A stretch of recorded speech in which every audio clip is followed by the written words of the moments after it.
આજે અમે મેંદરડાની બાજુમાં સમઢિયાળા ગામ છે, ખોખરડા રોડ ઉપર. ત્યાં શ્રીજી આશ્રમ છે. આશ્રમની અંદર અતિ ગંભીર દિવ્યાંગ બાળકો જેના મા બાપ નથી છે તો એની કેર નથી કરતા. સભ્ય સમાજના સંતાનો છે. અતિ ગંભીર દિવ્યાંગ બાળકોની વચ્ચે આજે અમે એને પૂછવા આવ્યા છીએ. આ બધા અમારા ફ્રેન્ડ છે, મિત્રો છે. મારો આપને એ સંદેશો કહેવો છે કે આવા આત્માઓ પર તમે દયા રાખજો. આ ધર્મની ધરોહર છે, આ નિર્દોષ આત્માઓ છે અને આ કાંઈ એવું લખાવીને આવ્યા છે કે જેના માટે અમારે એનું ધ્યાન રાખવું પડે છે ને આવવું પડે છે.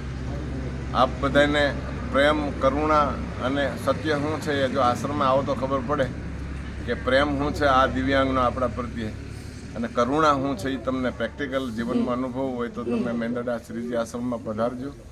આ આપણી ધરોહર છે, આ આપણા દર્શન છે.